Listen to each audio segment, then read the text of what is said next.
한 번 구원은 영원한가? 한 번 구원은 영원한가?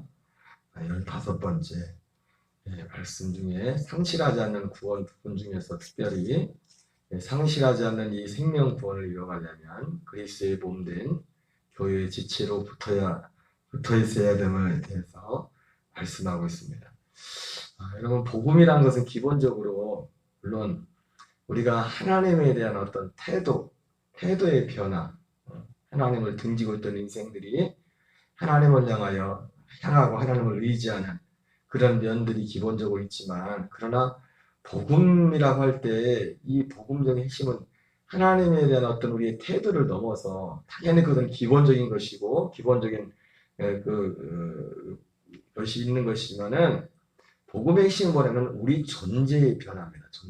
우리 존재가 우리가 하나님을 의지하고 하나님을 향한 우리가 생각하는 모든 그 좋은 선한 어떤 태도들과 그런 것들이 있지 않습니까? 그것을 넘어서 우리가 하나님의 그 약속인 그 생명과 연합하는 우리 존재적인 그 변화에 관한 약속이 복음의 핵심이에요. 이것은 예수님께서 오셔서 이 구속의 사건을 이루기 전까지는 생각할 수 없었던, 이루어질 수 없었던 그런 일들이었습니다. 그래서 그것을 뭐라고 했습니까? 사도 바울은 제가 지난번도 말씀했지만 하나님께서 태초에 천지를 창조하시고 창조의 사역을 했는데 전혀 새로운 창조가 일어난 겁니다. 우리에게 구원이 이루어진다는 것은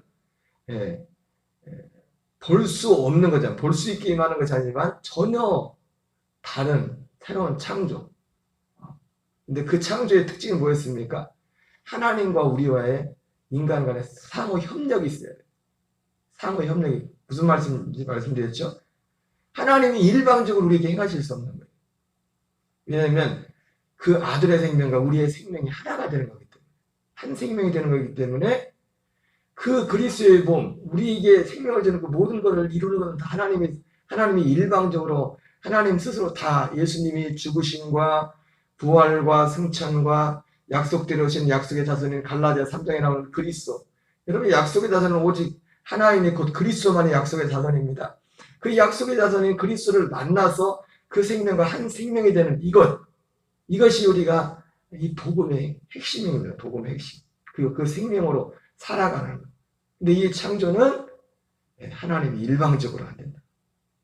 우리의 믿음과 믿음을 연합할 때 그 창조가 아주 독특한, 그래서 누구든지 그리스도 예수 안에 있으면 새로운 피조물이라.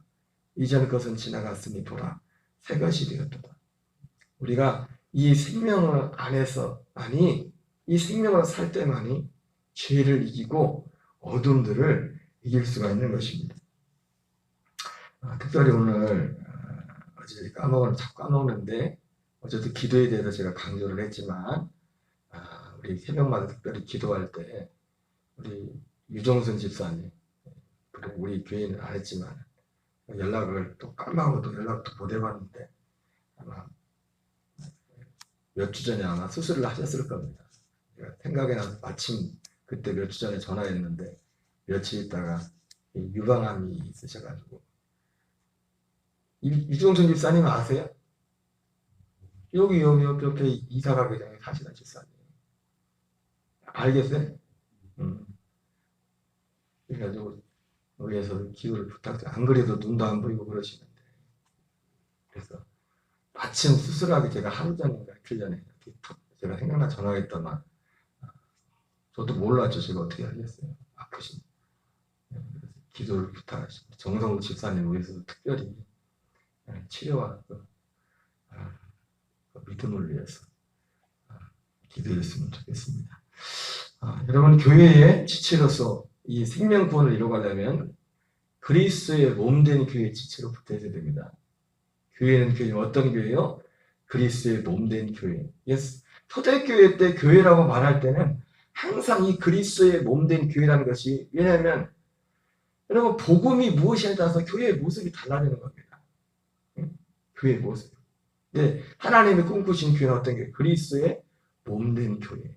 약속한 아들의 생명으로 거듭나는 그 사람들, 그 생명의 연합, 그 교회를 꿈꾸셨어요. 자, 이 그리스의 몸된 교회는 음부의 권세를 이기는 영광스러운 교회예요. 마태복음 16장 18절을 읽겠습니다. 시작. 또 내가 내게 이르노니 너는 베드로라 내가 이 반석 위에 내 교회를 세우리니 음부의 권세가 이기지 못하리라. 네. 여러분 로마서에 보면 우리가 생명 안에서 왕으로 산다고 했죠. 생명 안에서 왕으로 타는 그런 일들이 그리고 음부의 권세를 이긴다는 지옥의 문을 닫는다는 그런 부분도 있지만은 교회만이 이 음부의 권세를 이길 수가 있습니다. 이 생명 안에서 왕으로 살 수가 있습니다. 생명 안에서 왕으로 산다는 것이 여러 그 어떤 내용들이 있겠지만은 죄를 다스리는 거죠. 죄를 이기는 거죠. 갈라디아서 5장에 나오는 성령의 9가지 열매와 같은 그런 것들이 여러분 그게 뭡니까? 생명 안에서 왕으로 사는 겁니다. 그 생명 하나님의 아들의 우리가 열매는 우리를 통해서 낳지만 그 열매가 뭐예요? 포도나무에 주님은 포도나무 그 포도나무는 그리스도가 포도나무죠. 그리스도가 그 생명으로 지금 그 머리라고도 표현하고 있고 우리는 그 몸의 지체 그 우리 몸에 있는 지체가 열매 우리 몸에 어떻게 행동합니까? 머리의 지시대로 몸이 움직이잖아요. 아주 이 짧은 시간에 지금 제가 말 한마디 하는 것도 이게 굉장히 요즘 뭐 컴퓨터가 좋다고 하지만은 지금 바로바로 지금 말 한마디 하는 것도 벌써 제가 이 말을 할 때 여기서 생각하기 때문에 지금 말이 나가는 거예요. 이게 얼마나 빠른지 몰라요. 이 속도가. 이 머리에 지시가 없이는 지금 내가 하는 말도 우리가 생각한 것처럼 이렇게 말하세요. 이렇게 말하세요. 듣겠습니다. 지금 이래서 막 시간이 잔뜩 걸려서 하는 게 아니라 지금 이 말하는 것도 단 뭐 얼마 되지도 않은 짧은 시간에 벌써 이 머리에 여기서 지시가 없이는 지금 말 한마디도 나가지 못해요. 어떤 말이 됐든지 간에. 여기서 이게 나오는 거라 이렇게 나오는 거라.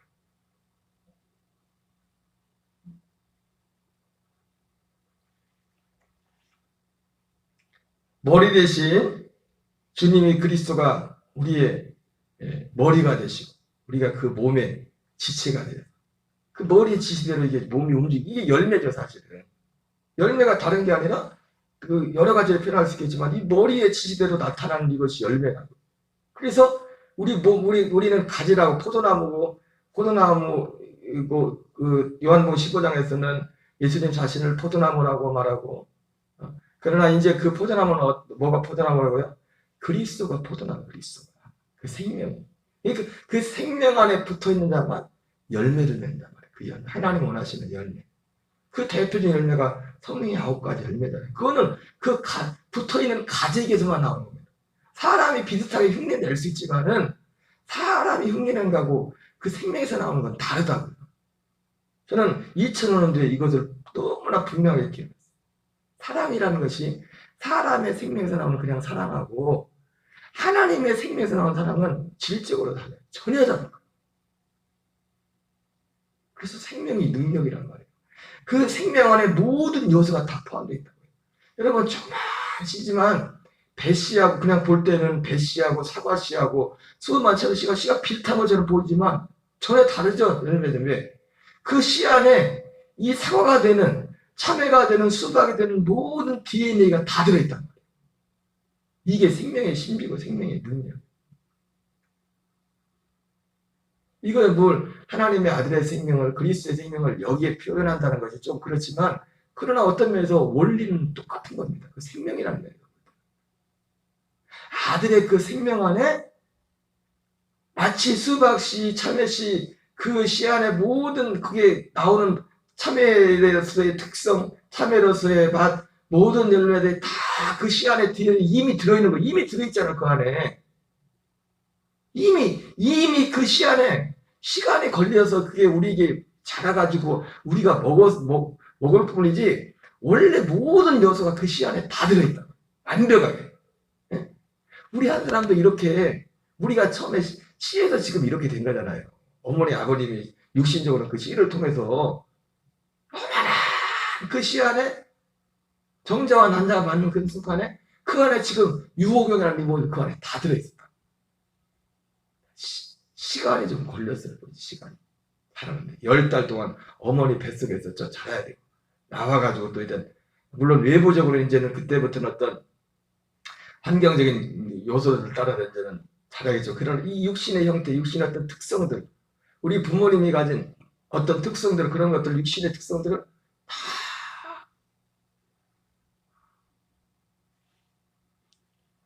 나는 잘 아직도 이해가 안 되는데 성원이하고 저하고 사람들이 그렇게 닮았대. 나는 별로 안 닮은 것 같아.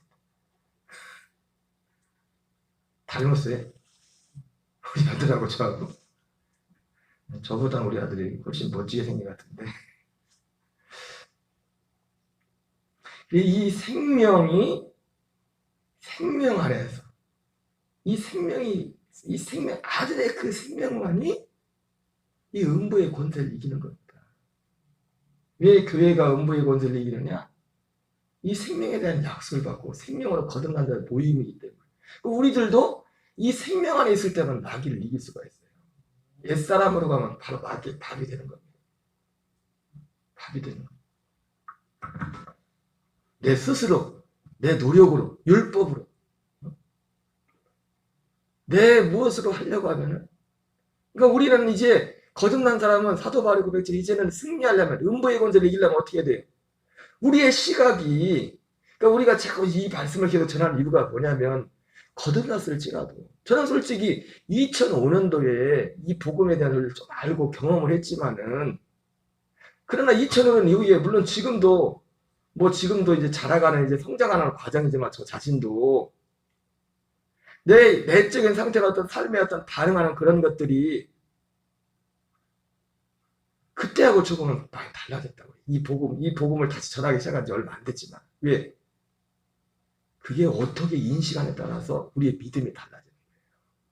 그래서 사도 바울이 말했던 것처럼 고린도후서에 내가 이제는 전에는 예수 그리스도조차도 육체대로 알았지만 나는 어떤 사람도 육체대로 알지 않는다.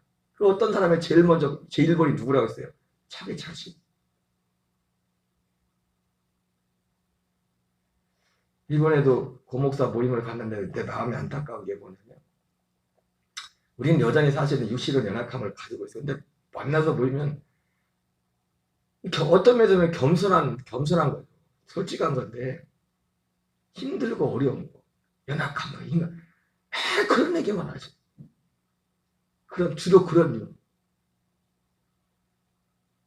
이유. 인생이 쉽진 않죠. 또 내가 허물도 근데 자꾸 그것만 보고 온 거예요. 그리고 그럼에도 불구하고 하나님 나를 사랑하신다. 항상 결론은 하나님이 우리를 부르신 거지. 그런 환경, 그런 실제 상황들을 부정하는 게 아니에요. 우리는 실제 그 속에 살고 있단 말이에요. 음부의 권세가 있는 이 세상 가운데 살고 있단 말이에요. 그러나 하나님은 우리가 그런 상황에서 음부의 권세를 이기는 자로 우리를 만들어놨단 말이에요. 어디 안에서? 생명 안에서. 그러니까 이 생명을 주목하지 못하니까 사람 인간적으로 볼 때 저 사람 정말 겸손하다, 솔직하다 말하는 것 같지만 그건 하나님이 원하는 게 아니에요. 물론 물과 성령을 거듭나서 복음 안에 들어오기 전에 그럴 수밖에 없어요. 그게 어떻게 보면 당연한 것이고. 하지만 복음의 생명 안에 들어오면 아닙니다. 왜? 내 연약하고 부족하고 때때로 그것이 나타날지라도 그건 나하고 끝난 거예요. 예수님과 함께하는 거예요. 그거 맨날 묵상해봤자 뭐 나오는 거 없다니까요. 옛날에는 어떤 사람이 경건한 사람들이 났어요. 자기 연약함을 묵상하고 죄를 묵상하고 찾아봐요. 계속 찾아봐요. 계속 나오지.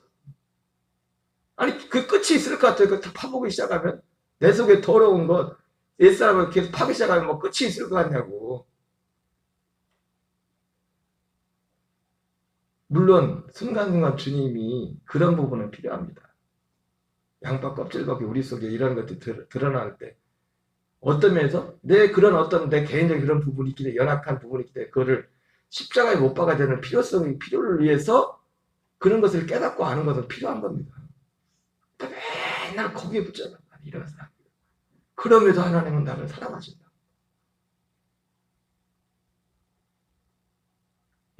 제가 지나가는 말로 그래서 이번은 주에는 많이들도 안 하셨었는데 뭐 그게 할 얘기들이 많은지 다 얘기하다가 지나갈 말 그래서 어렵죠. 살아가는 게 어렵죠. 사실이죠. 예. 그분들을 편말라고 하는 게 아니라 어려운 건 사실이지.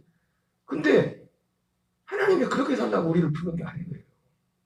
진짜 보고만 있으면, 물론 이 말을 하는 제 자신도 육신으로는 장담을 못합니다. 그러나 우리가 복음 진리안에 딱 연합했을 때는 바울의 고백처럼 사방으로 우겨싸움을 당하고 쌓이지 않고 답답한 일 당하고 죽임을 당하지 않은 그런 승리하는, 이게 어떻게 가능합니까? 그리스의 생명이 아니고서는 안 돼요. 그래서 그리스의 몸된 교회만이 음부의 권세를 이긴단 말이에요. 그러니까 우리가 이 복음과 연합하지 않으면 참 우리는 어떤 조급함과 어떤 것에 매있을 수밖에 없어요.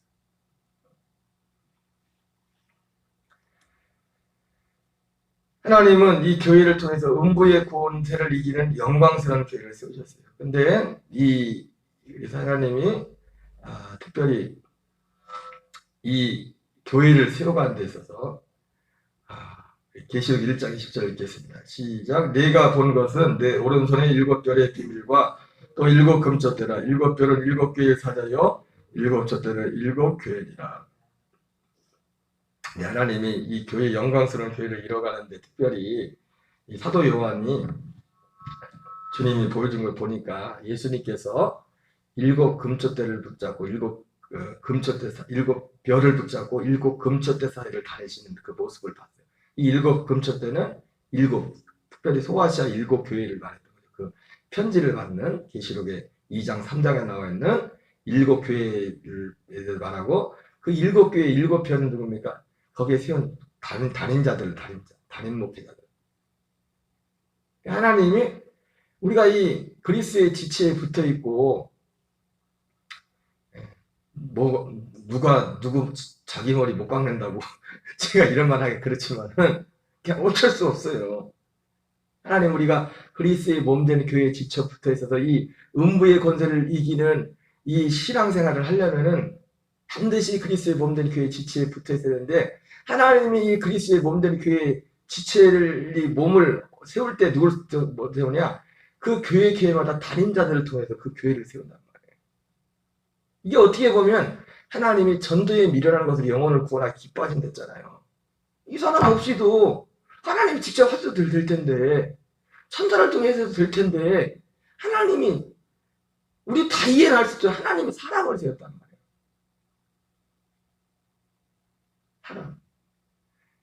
사람하고 하나 되라는 게 아니라 그 사람을 통해 주님이 전달되는, 그러니까 사람을 통해 세운 단임자를 통해 하나님이 이 생명을 전달한단 말이에요. 이 복음을 전달한단 말이에요. 사도행전 20장 28절 읽겠습니다. 시작. 여러분은 자기를 위하여 또는 온 양떼를 위하여 삼가라. 성령이 그들 가운데 여러분을 감독자로 삼고 하나님이 자기 피로 사신 교회를 보살피게 하셨느니라. 여기서 말하는 여러분은 누구죠? 여러분, 옛날에 뭐 이런 여러분이라는 프로그램이 있었나? 여러분이 누구예요? 에베소 지역의 장로들, 에베소 지역을 담임하고 있는 각 지역의 지역교회 단임자들. 그때는 그 초대교회 때 성경에 나오는 장로의 명칭은 누구라고 했어요? 단임자들. 그래서 사도 베드로도 자기 자신을 장로라고 하는 장로. 사도 베드로도 쉽게 말하면 이런 거죠. 우리가 말하는 예루살렘의 초대복 감독 비슷한 어떤 수장이기도 했지만 한 교회 단임자, 한 지역 교회 단임자 같은 그런, 마치 우리 감독이라 따지면 좀 있으면 감독 선거를 하지만은 감독이라는 어떤 직책을 받기도 하지만 감독이라는 직책이 전에 누구의 그 감독될 분은 감독을 되려면 먼저 누가 감독이 돼요? 개교의 단임자가 된다.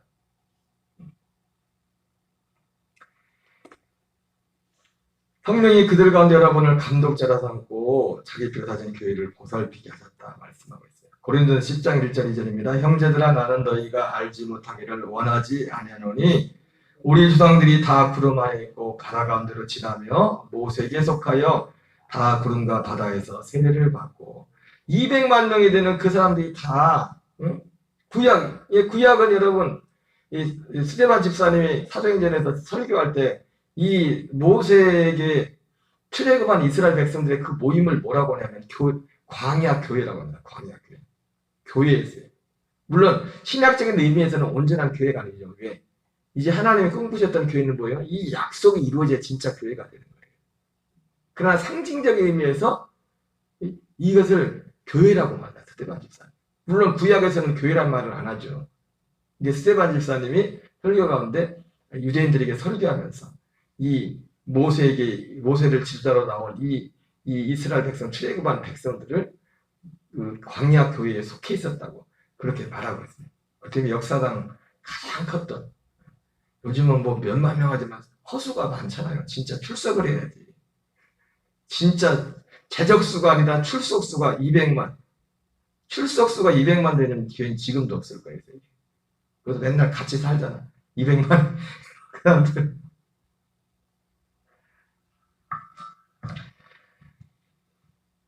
다 우리 지방들이 다 구름 아래 있고 바다 가운데로 지나면 누구에게 속했다고요? 모세에게 속했다. 모세.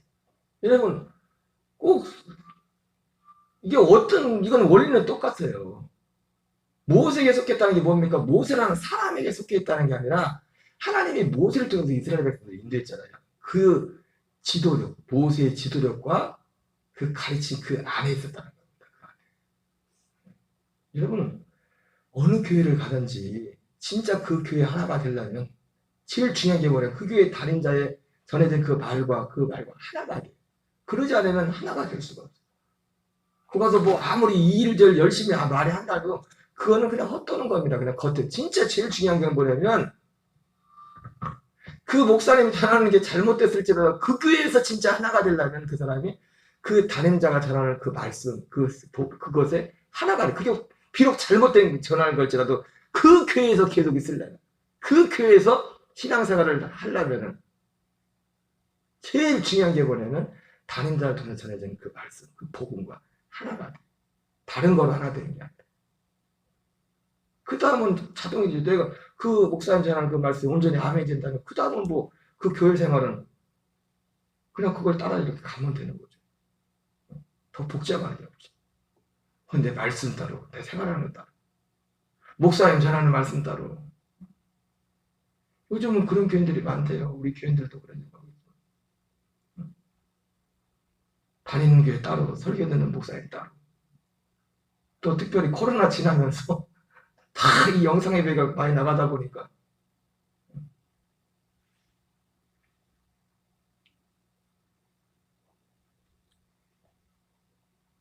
히브리서 13장 17절 같이 있습니다. 시작. 너희를 인도한 자들에게 순종하고 복종하라. 그들은 너희 영혼을 위하여 경성하기를 자신들이 청산할 자인과 같이 하나니라. 그들로 하여금 즐거움으로 이것을 하게 하고 근심으로 하게 하지 말라. 그렇지 않으면 너희에게 유익이 없느니라.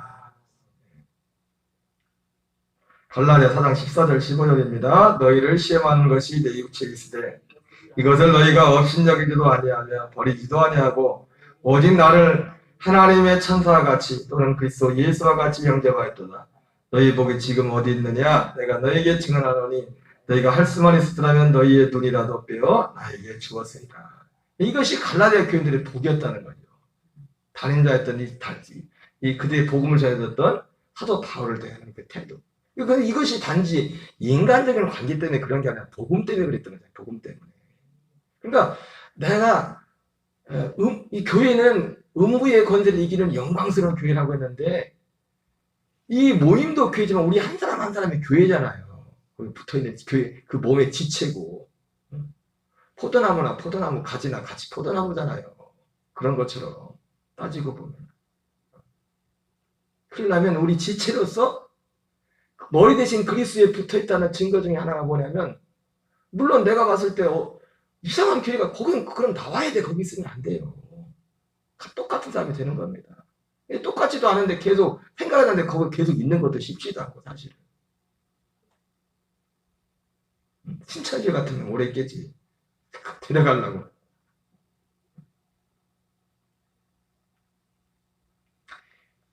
음부의 권세는 이기는 내가 교회가 되려면 이 그리스도의 복음 연합과 이 생명 안에 연합이 되는데 이 생명 안에 연합한 그 또 다른 증거가 뭐냐면 그리스도의 몸된 교회 하나님이 이 통로가 되도록 세운 단임자와 하나가 되는 거예요. 인간적으로 하나가 되라는 게 아니에요. 그 복음 진리의 가치 연합. 그 신앙, 그 믿음이 온전한 생명을 이뤄가는 것이죠. 그리고 그 믿음 안에서 음부의 권세를 실제로 본인도 이기는 역사들 나타나며 살게 된다는 것입니다. 여러분 이 한 날도 여러분 삶의 자리에서 승리하는